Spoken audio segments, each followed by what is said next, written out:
السلام علیکم۔ ناول جانا تجھے جب جانا بائی نیلم ریاست۔ سر، آپ کا پیشی پہ جانا ضروری نہیں ہے۔ ہماری ٹیم ادھر موجودگی یہ یقین بنانے کے لیے کسی قسم کی کوئی بدمزگی نہ ہو۔ میں ایک پولیس والے کی حیثیت سے تھوڑی جاؤں گا، میں تو شاہ رخ کے والد کی طرف سے جا رہا ہوں تاکہ ان کو جانا نہ پڑے۔ سر، شاہ رخ کی فیملی کی تلاش میں وہ لوگ کتے کی طرح ان کی بو سونگھتے پھر رہے ہیں۔ ہم میں سے کوئی بھی ان کو ملنے نہیں جائے گا، کسی بھی صورت ان کی لوکیشن لیک نہ ہو۔ سر، صرف 3 لوگوں کے پاس ان کی موجودہ رہائش کی انفارمیشن ہے، انشاءاللہ کوئی ان تک نہیں پہنچے گا۔ تاشفین کا فون بجنے لگا۔ اپنے سامنے کھلی فائل سے نظر اٹھا کر اس نے فون اٹھایا۔ ہیلو تاشفین۔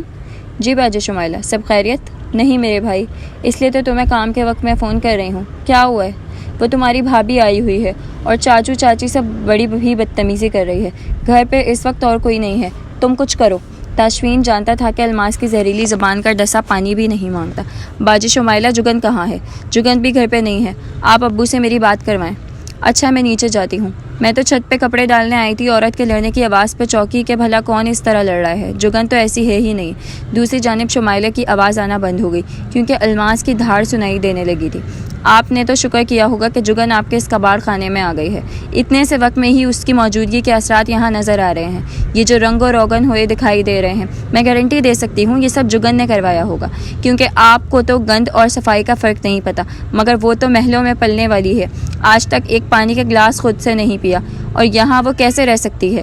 وہ میں ہی تھی جس نے اپنی زندگی کی سب سے بڑی غلطی کرتے ہوئے اپنی ہیرا بہن کو آپ کے ٹٹ پونجیے بیٹے کی جھولی میں ڈال دی۔ آپ کے سپوت کی اوقات ہی کیا ہے؟ گھر چلانے کے لیے بھی بینک سے لون لینا پڑتا ہے۔ وہ میری بہن کو کبھی خوش نہیں رکھ سکتا۔ جتنی اس کی تنخواہ ہے اتنا پیسہ میری جگن ایک ہفتے میں خرچ کر لیتی ہے۔ بہت سستا سا جوڑا بھی بنائے تو اس کا بجٹ 20,000 سے شروع ہوتا ہے۔ کیا آپ کا بیٹا اس کو اس لیول کی زندگی دے سکتا ہے؟ نہیں نا؟ الماس کی کان کے پردے پھاڑ دینے والی آواز کے بعد اسرار احمد کی مصلحت امیز دھیمی آواز آئی۔ الماس بیٹی، وہ میاں بیوی ایک دوسرے کے ساتھ خوش ہیں، تم خواہ مخواہ کی ناراضگی پیدا کروانا چاہتی ہو۔ بیٹی، اللہ پاک کو یہ بات سخت ناپسند ہے کہ 2 محبت کرنے والے میاں بیوی کے درمیان نفرت ڈالی جائے۔ ایک تو آپ جیسے لوگوں کو اپنے مفاد کے لیے دین کا سہارا لے کر بات کرنے کی بہت بری عادت ہے۔ تاشفین کے کانوں کی لوئیں سرخ انگارہ ہو رہی تھیں۔ وہ آفس سے نکل آیا، فون اسپیکر پہ لگا ڈیش بورڈ پہ پڑا تھا اور وہ گاڑی پہ ایمرجنسی لائٹس آن کیے اس کو بھگائے لے جا رہا تھا۔ ویسے انکل، آپس کی بات ہے کہ آپ بنتے تو بہت سیانے ہیں، مگر معذرت کے ساتھ کہہ رہی ہوں، اگر آپ کے اندر رتی بھر بھی عقل ہوتی تو آپ اپنے بیٹے کو یوں اپنا مستقبل تاریک کرنے نہ دیتے، چاہے زور زبردستی ہی کیوں نہ کرنا پڑتا۔ آپ کو تاشفین کو فورس کرنا چاہیے تھا کہ اگر زندگی نے اس کو موقع دے ہی دیا تھا تو وہ یہاں سے نکلتا اور آسمانوں کو چھوتا۔ کہاں ملتی ہیں ایسی اعلیٰ نسل و خاندان کی امیر کبیر لڑکیاں جو خوبصورت بھی ہوں، پڑھی لکھی بھی ہوں اور اپنا کمانے والی، خود مختار، پر اعتماد شخصیت رکھنے والی؟ کہاں آپ کا کم نظر کم ظرف بیٹا؟ کہاں میری شہزادیوں سی بہن؟ اپنے ضمیر کو حاضر جان کر کہیے کہ ان دونوں کا آپس میں کچھ میل بنتا ہے؟ پھر بھی ہماری شرافت دیکھیں کہ آپ کو اپنی لڑکی دے دی۔ اب کیا تھا جو آپ اس عمر میں لالچ کی جان چھوڑ کر بیٹے کو اس کی رات جانے دیتے؟ وہ وہاں کروڑوں کماتا تو آپ کو بھی بآسانی چند لاکھ بھیج لیا کرتا۔ جیسے حارث بھی تو اب تک ہر طرح سے آپ کو سپورٹ کر ہی رہا ہے نا۔ 20 منٹ لگے تھے اس کو اپنے گھر تک پہنچنے میں، اور اس دوران ایک لمحے کو بھی الماس نے زبان منہ میں نہ روکی تھی۔ جس وقت وہ دہلیز میں جا کر کھڑا ہوا، کنپٹیوں کی رگ پھڑک رہی تھی، دونوں مٹھیاں بھیچی ہوئی تھی۔ آپ لوگوں کے لیے یہی بہتر ہے کہ میری بہن کو طلاق دیں۔ ایک سے ایک امیر گھر کا لڑکا اس کے لیے موجود ہے، اس کو یہاں سسک کر جینے کی ضرورت نہیں ہے۔ یہ بات وہ بھی بہت جلد جان جائے گی۔ وہ تو آپ لوگوں کی اوقات دیکھنے کو یہاں آئی تھی۔ کیا میرے ڈیڈ اس کو اس طرح یہاں آنے دیتے؟ وہ تو اس کی بات اپنے دوست کے بیٹے کے ساتھ پکی کر رہے تھے۔ آپ لوگوں کو طلاق کا نوٹس بھیجنے والی تھی، یقین نہ آئے تو پڑھ لیں۔ اس نے ایک ورگ سر جھکا کر ویل چیئر پر بیٹھے اسرار احمد کی گود میں پھینکا۔ وہ دیکھنا چاہتی تھی کہ آخر تاشفین کو کس بات کی عقل ہے۔ وہ اس کا اصل دیکھنے کو یہاں آ گئی۔ کاش آپ کے بیٹے کو عقل ہوتی کہ ہیرے کی قدر کیسے کی جاتی ہے۔ میرے باپ نے اس کو فرش سے اٹھا کر عرش پہ بیٹھا دینا تھا۔ ایسا چانس لوگ کبھی جانے نہیں دیتے، مگر خیر جاہلوں کے ساتھ کون سر کھپائے۔ جگن میرے ساتھ جا رہی ہے، وہ آپ لوگوں کی اترن دھونے کے لیے اور کھانا پکا کر آپ لوگوں کے بچے پالنے کے لیے اس دنیا میں نہیں آئی ہے۔ تاشفین نے اپنے کمرے کے باہر رکھے بیگز پہ نظر ڈالی۔ جگن کا سامان پیک تھا، تو گویا یہ دونوں بہنوں کا مشترکہ پروگرام تھا۔ تاشفین کو سامنے دیکھ کر الماس کے چہرے پہ ایک پل کو گھبراہٹ نظر آئی، مگر ساتھ ہی سرد تاثرات چھا گئے۔ چلو اچھا ہوا تم بھی آ گئے، اب اگر نہیں چاہتے ہو کہ میں تم لوگوں کو اتنا ذلیل کروں کہ تم کسی کو منہ دکھانے کے قابل نہ رہو تو۔ تاشفین نے ہاتھ اٹھا کر اس کو وہیں چپ کروا دیا اور گھٹنوں کے بل باپ کے سامنے بیٹھ کر ان کے ہاتھ پکڑ کر چومے۔ اسرار احمد کی آنکھ سے گرنے والا ایک قطرہ اس کو جلتی آنکھ پر پھینک گیا۔ تاشفین کو لگا واقعی اپنے باپ کی اتنی بے عزتی کروانے والا صرف اور صرف وہ خود ہے۔ مجھے معاف کر دیں ابو، یہ سب میری وجہ سے ہوا ہے۔ مجھے اس ناسور کو بہت پہلے کاٹ کر خود سے الگ کر دینا چاہیے تھا، مگر میں بہک گیا، بھول گیا کہ میں کن لوگوں سے کیا امیدیں جوڑ رہا ہوں۔ وہ بھی اس کی بہن ہے، اسی کی طرح بد زبان ہوگی، اسی کی طرح مغرور ہوگی۔ اٹھ کر کھڑا ہوا اور الماس کی آنکھوں میں دیکھا۔ میں ہر بات برداشت کر سکتا ہوں مگر اپنے باپ کی توہین نہیں ہوتے دیکھ سکتا۔ میں وہ اسباب ہی ختم کر دوں گا جن کی بنا پر تم میرے گھر میں آئندہ قدم بھی رکھو۔ لے جاؤ اپنی بہن کو اور دوبارہ کبھی میرے سامنے مت آنا۔ میں تاشفین اسرار اپنے پورے ہوش و حواس میں جگن کو طلاق دیتا ہوں۔ تاشفین یہ کیا کہہ رہے ہو؟ پاگل ہو گئے ہو؟ اس نے زندگی میں پہلی دفعہ اپنے باپ کو یوں اونچی آواز میں بولتے سنا تھا۔ وہ جیسے چیخ ہی پڑے تھے مگر تاشفین نے کان بند کر لیے تھے۔ ویسے بھی غصے میں انسان اندھا ہو ہی جاتا ہے، سچ نظر ہی کب آتا ہے۔ میں نے جگن کو طلاق دی۔ میں آخری فقرے کا پہلا حرف بولا تو جب اس کو بازو سے کھینچ کر اس کا رخ اپنی طرف کیا گیا۔ تاشفین پلٹا تو اپنے سامنے کھڑی ہستی کو دیکھ کر ساکت ہو گیا۔ اس کو ساکت کرنے والا چہرہ نہیں بلکہ اس چہرے پہ چھائی بے یقینی تھی، حیرت تھی، شوق تھا۔ اگلے پل جگن کا ہاتھ اٹھا اور تاشفین کے گال پہ پورا زور سے لگا۔ وہ اس کا گریبان پکڑ کر جھنجھوڑتے ہوئے جیسے پاگل سی ہو گئی۔ یہ کیا کیا ہے؟ تمہارا غصہ بہت برا ہے، جانتی تھی، مگر تم اس طرح مجھے پامال کر دو گے، مجھے تم سے یہ امید نہیں تھی۔ سب کچھ ختم کر دیا تم نے، سب کچھ۔ کچھ سوچ تو لیتے، کچھ تو مارجن دیتے۔ کس کے لیے کیا یہ سب کچھ؟ کس کے لیے؟ تم جانتے تھے نا کہ میری زندگی میں میری بہن پہلے نہیں آتی ہے، تم پہلے آتے ہو۔ میں نے سب کچھ چھوڑ دیا فقط تمہارے لیے۔ کیا سے کیا ہو گئی صرف تمہارے لیے، اور تم نے مجھے میری ہی نظروں میں گرا دیا۔ لعنت ہے مجھ پہ کہ میں نے محبت بھی کی تو کس شخص سے جس کو میری پرواہ ہی نہیں ہے۔ تم نے مجھے ایک دفعہ پھر دھتکار دیا۔ کیوں کیا یہ؟ کیوں؟ میری طرف سے کیا کمی تھی؟ بتاؤ، مجھے جواب کیوں نہیں دیتے ہو؟ میں 2 گھنٹے بازار میں خوار ہو کر تمہارے لیے شاپنگ کرتی رہی ہوں اور مجھے وہاں کوئی چیز تمہارے شایان شان نہیں مل رہی تھی۔ سوچو ذرا، میں نے تمہیں کتنی اونچی جگہ پہ بٹھایا ہوا ہے۔ میں پاگل عورت، اب لوگ مجھ پہ ہنسیں گے۔ وہ زاروں قطار روتے ہوئے اس کو مارتی، اس کا گریبان کھینچتے بولے جا رہی تھی۔ تاشفین کے بازو بے اختیار اس کی جانب بڑھے تھے، اس کو تھامنا چاہتا تھا، جس پہ وہ ایک دم اس کا گریبان چھوڑ کر اس کو دھکا دیتے ہوئے اس سے دور ہو گئی اور پوری سنجیدگی سے انگلی اٹھا کر وارن کیا، ہاتھ مت لگانا، کیونکہ اب میں تمہاری کچھ نہیں لگتی ہوں۔ تم نے اتنے سارے لوگوں کی موجودگی میں مجھے بے عزت کر دیا، تم نے مجھے طلاق دے دی ہے۔ وہ جو سمجھ رہا تھا وہاں صرف وہ، ابا اور الماس ہی موجود ہیں۔ گردن موڑ کر دیکھا، اس کے تینوں چھوٹے بھائی ہی نہیں، پھوپھی صغرا بھی ہکا بکا کھڑی تھی۔ عباس فارس کے ساتھ لگا باقاعدہ رو رہا تھا۔ حسیب بھی اپنے آنسو اپنی آستین کے ساتھ رگڑتا ہوا آگے بڑھا، بھائی پہ نظر ڈالے بغیر جگن کو اپنے ساتھ لگایا۔ جگن کو تب الماس کی موجودگی کا علم ہوا۔ وہ اپنے آنسو صاف کرتی اس سے مخاطب ہوئی۔ اپنی ساری زندگی تم نے دوسروں کی زندگیوں کے فیصلے کیے ہیں، اسی لیے میں تمہیں بتائے بغیر یہاں آئی تھی۔ مجھے معلوم تھا تمہیں گوارا نہیں ہونا۔ تم ہوتی کون ہو؟ کسی کو زندگی کو نوید سنانے والی، یا کسی کی چلتی سانسوں کو ختم کرنے کا سوچنے والی؟ تمہیں علم ہوگا، اگر مجھے یہ شخص پیارا نہ ہوتا تو میں یہاں نہ رہ رہی ہوتی۔ طلاق لینی ہوتی تو کیا میں خود نہ لے لیتی؟ اس کو تم نے میرے لیے پسند کیا تھا، میں خود سے اس کے ساتھ بھاگ کر نہیں آئی تھی۔ میری شادی پہ سب سے مہنگا جوڑا تمہارا تھا، اتنی دل جمی سے تم نے شرکت کی تھی۔ تم دونوں اب خوش ہو جاؤ۔ اپنی انا کی جیت میں تم لوگوں نے مجھے ایک کھلونے کی طرح توڑ پھوڑ کر رکھ دیا۔ اس کو تو میں کبھی معاف نہیں کروں گی، اس نے میرا مان، میرا دل، میرا یقین سب توڑ دیا، مگر معاف میں تمہیں بھی نہیں کروں گی۔ سب کی گواہی میں بتا رہی ہوں، آج سے تم میری بہن میرے لیے مر گئی۔ اگر مروں تو تمہیں اجازت نہیں ہے کہ تم میرا منہ دیکھنے بھی آؤ۔ جاؤ، جا کر اپنی فتح کا جشن مناؤ۔ کر لیا تم نے جو کرنا تھا، جا کر ممی ڈیڈی کو بتا دو کہ اپنے ہاتھوں سے تم نے اپنی بہن کو قبر میں اتار دیا۔ My God Jagan, why are you getting so emotional? یہ تمہارے قابل نہیں تھا۔ جگن نے بھوکی شیرنی کی طرح وار کیا۔ ہال میں ایک زوردار تھپڑ کی آواز گونجی۔ دفع ہو جاؤ یہاں سے ورنہ حشر کر دوں گی۔ الماس کو جگن کے غیر متوقع رد عمل سے انتہا کا شوق پہنچا۔ How dare you foolish girl! میرا احسان ماننے کے بجائے تم نے مجھے تھپڑ مارا. میرے دشمنوں کے سامنے تم نے ایک بڑی بہن کی یہ عزت افزائی کی. ابھی تم جذباتی ہو رہی ہو, جب غصہ ٹھنڈا ہو جائے گا تب مجھے ہی دعائیں دوگی. میں نے تمہیں کس عذاب سے نکال لیا. فارس کی آنکھیں سرخ انگارہ ہو رہی تھیں. ایک دم سے دھاڑا تو الماس جیسے ڈر گئی. آپ یہاں سے دفع ہو رہی ہیں یا میں باہر کا راستہ دکھاؤں؟ الماس نے اپنے بال جھٹکے اور باقی پہ غصے بھری جبکہ سر جھکا کر کھڑے تاشفین پہ فاتحانہ نظر ڈال کر واک آؤٹ کر گئی. سارے گھر میں جگن کی سسکیاں گونج گئی. جس گھر میں شام کے وقت رونقیں عروج پہ ہوتی تھیں وہاں آج ایسے سناٹا تھا جیسے کوئی مرگ ہو گئی ہو. ایک دوسرے سے نظر چراتے پھر رہے تھے. پکانے کھانے کا کوئی ہوش کہاں رہتا. جگن مسلسل کمرے میں بنتی. اسرار احمد نے عباس سے کہا, جاؤ ایک دفعہ پھر کوشش کرو. آپا سے بولو دروازہ کھولے.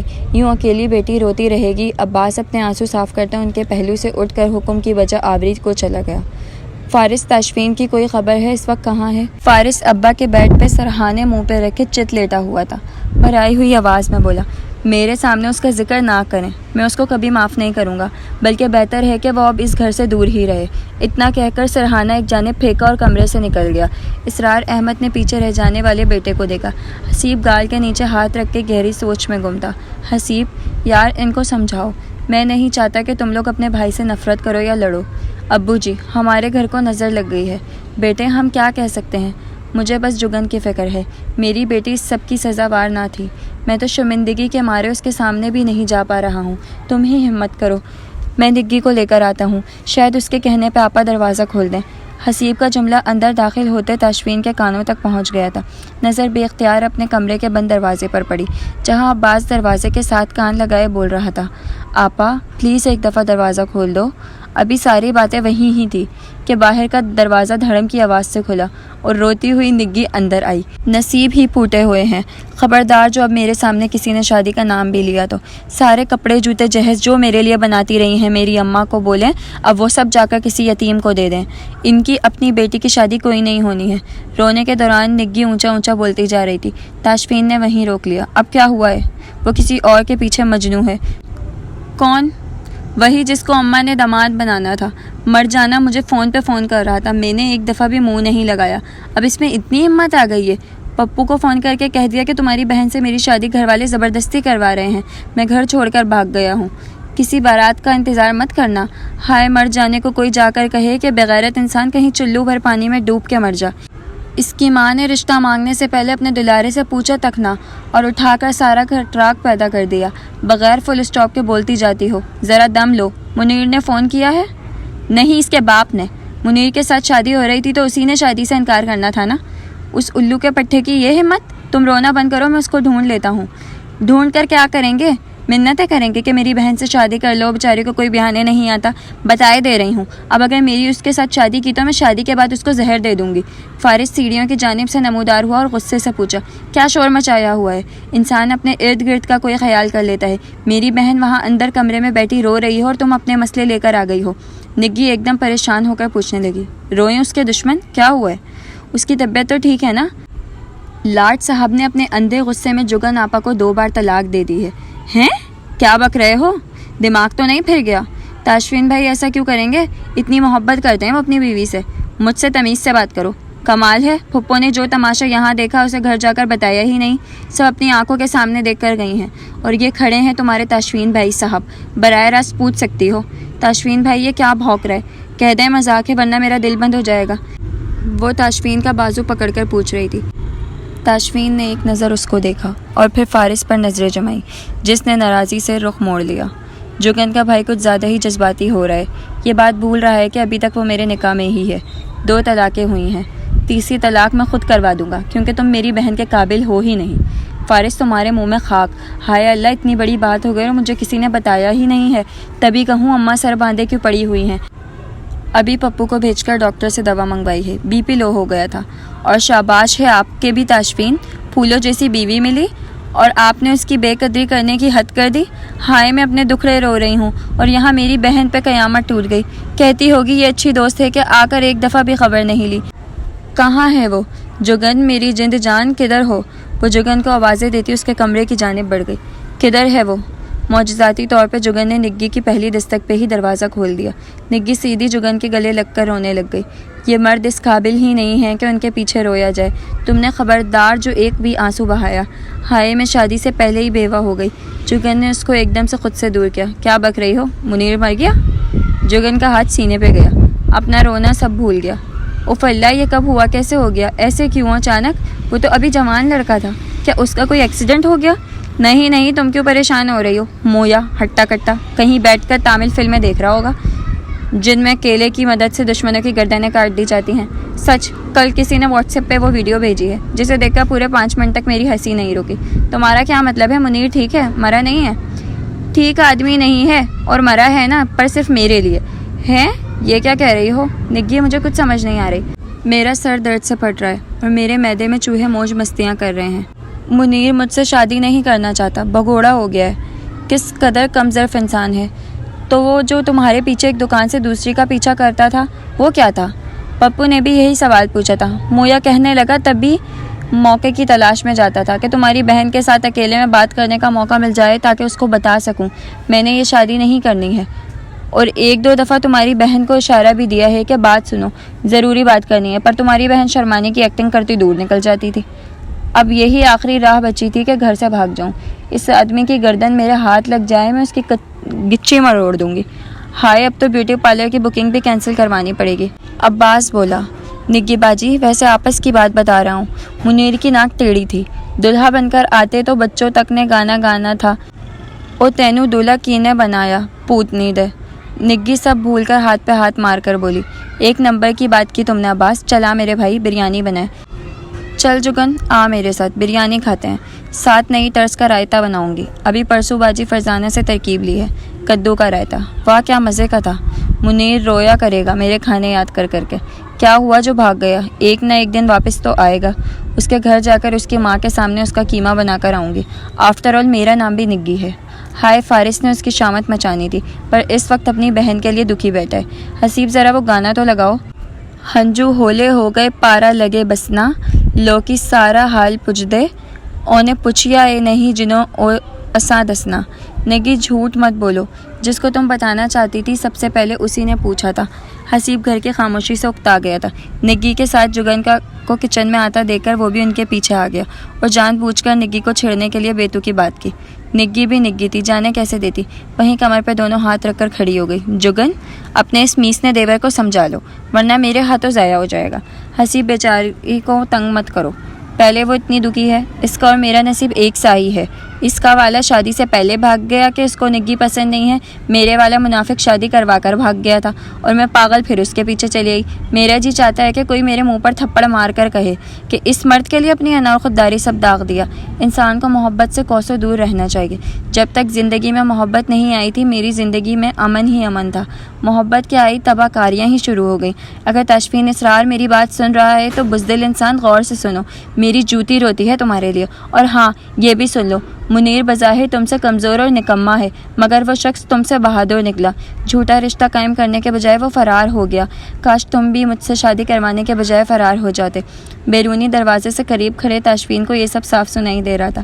ایک جی چاہا اندر جائے اور اس کو خود میں سمیٹ کر معافی مانگے اور ساری اذیت ختم کر دے، مگر پھر جواز ہی کیا تھا۔ وہ دروازہ کھول کر گلی میں نکل گیا۔ تمہیں تشفین بھائی کے ساتھ یوں بدتمیزی سے نہیں پیش آنا چاہیے تھا، وہ سمجھانے والے انداز میں کہتی اس کی جانب چائے کا کپ بڑھا کر کھڑی تھی۔ فارس نے سر اٹھا کر اس کو دیکھا، جس کی آنکھیں خوب رونے کی وجہ سے سوجی ہوئی تھی۔ گہری سانس خارج کرتے ہوئے اس نے نگی کے ہاتھ سے چائے پکڑ لی۔ سب کچھ تمہارے سامنے ہی ہے۔ مجھے زیادہ غصہ اس بات پر آتا ہے کہ تشفین کی انا کے سامنے جگن آپا کے دل کی یہ اہمیت ہے، کیسے پل بھر میں اس نے آپا کو اتنی بڑی چوٹ دے دی، صرف اس لیے کہ اپنے گھر والوں کے بارے میں برا بھلا سننا ناگوار گزرا۔ قصور کسی اور کا ہے اور سزا کسی اور کو ملی۔ میں نے سنا ہے تشفین بھائی ماموں کو کچھ بتا رہے تھے۔ کیا بتا رہے تھے؟ یہی کہ ان کی تبدیلی کے آرڈر آ گئے ہیں، ان کو کل تک سکھا رپورٹ کرنا ہے۔ ایک پل کو تو فارس چونکا، مگر پھر سر جھٹکتے ہوئے بولا، میں چاہتا بھی یہی ہوں وہ اس گھر میں نظر نہ آئے۔ نگی جو ساری عمر دونوں بھائیوں کی آپس میں ایک دوسرے کے جان تک دینے والے جذبے سے واقف تھی، اب فارس کے آخری جملے کو سن کر دل اداس ہو گیا، آنکھ بھر آئی۔ فارس تم آج سے پہلے کبھی اتنے سنجیدہ نہیں ہوئے ہو۔ سرخ ہوتی آنکھوں سے پلکوں کو ایک پل کو اٹھا کر وہ بولا، نگی تشفین نے میرا دل توڑ دیا ہے۔ ہائے، دل تو نہ جانے کس کس کا ٹوٹا ہے۔ ہائے دل تو تمہارا بھی ٹوٹا ہے. اگر کہو تو میں منیر کو ڈھونڈ لاتا ہوں, پر اصولی طور پہ اگر کوئی پہلے ہی بھاگ جائے تو اس کو بھاگنے ہی دو. میں تمہارے لیے کوئی اور رشتہ ڈھونڈ دیتا ہوں. او ہیلو. نگی ساری ہمدردی بھول کر دونوں ہاتھ کمر پہ رکھ کر کھڑی ہو گئی. ایک مجھ پہ تھوڑا مشکل وقت کیا آ گیا, وہ بھی مجھے مدد کی آفر کر رہے ہیں جن کو ان کے گھر میں کوئی دوسری دفعہ سالن نہیں دیتا. اتنے دکھ بھرے وقت میں بھی تمہیں لڑنے کی پڑی ہوئی ہے. کوئی دکھ بھرا وقت نہیں ہے. طلاق ہوئی تو نہیں ہے نا؟ میں نے ماموں جی سے پوچھا ہے. وہ کہہ رہے تھے صرف طلاق کا لفظ بغیر کسی شرط یا وضاحت کے کہہ کر 2 دفعہ طلاق دینے سے ہمیشہ کے لیے حرام کرنے والی طلاق نہیں ہوتی ہے. میاں عدت کی مدت کے دوران کسی بھی وقت رجوع کر سکتا ہے. یعنی اگر مخصوص الفاظ کے ساتھ کہا ہو کہ میں نے رجوع والی طلاق دی تو نیا نکاح کرنے کی ضرورت نہیں ہوتی, بلکہ شوہر کو بس یہ کہنا پڑتا ہے کہ میں نے اس کو یعنی بیوی کو واپس اپنے نکاح میں لیا. پھر چاہے تو ساتھ ہی ہاتھ پکڑ لے اور بیوی کو اپنے ساتھ لے جائے. اور اگر بیوی ساتھ نہ جانا چاہے تب بھی نکاح نہیں ٹوٹتا؟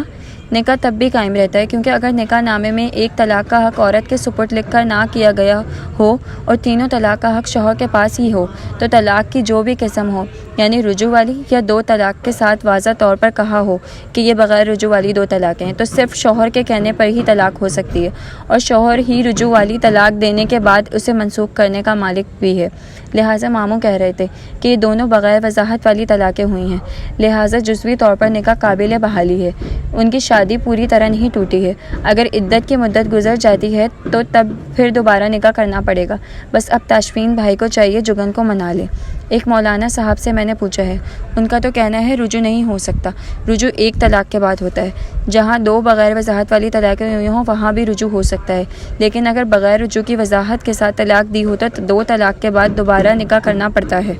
یقیناً تم نے کسی دوسرے مسلک سے رابطہ کیا ہونا ہے, ورنہ سنت رسول اور سنت صحابہ و تابعین و تبع تابعین کی اتباع پر مبنی جس معتدل اور مخلصانہ دین فقہ کو ہم مانتے ہیں, اس کے مطابق صورتیں وہی ہیں جو بیان کر دی گئی ہیں. اچھا, اگر آپا نہ مانی تو پھر جگن اتنی اچھی ہے, مجھے نہیں لگتا وہ اس بات کو انا کا مسئلہ بنائے گی.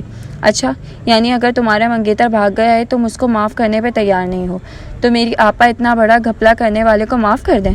منگیتر کی کیا حیثیت ہے؟ منگنی تو ایک ارادے اور امکان کا نام ہے. شوہر تو شرعی طور پر طے شدہ شوہر ہے. مر جانا پر اپنے بھائی کی حمایت نہ چھوڑنا. بریانی کھانی ہے تو لا دیتی ہوں, نہیں تو چپ چاپ اپنی چائے پی کر سینہ جلاؤ. اتنا کہہ کر نگی سیڑھیوں کی جانب بڑھ گئی. فارس نے چائے کا کپ منہ سے لگایا.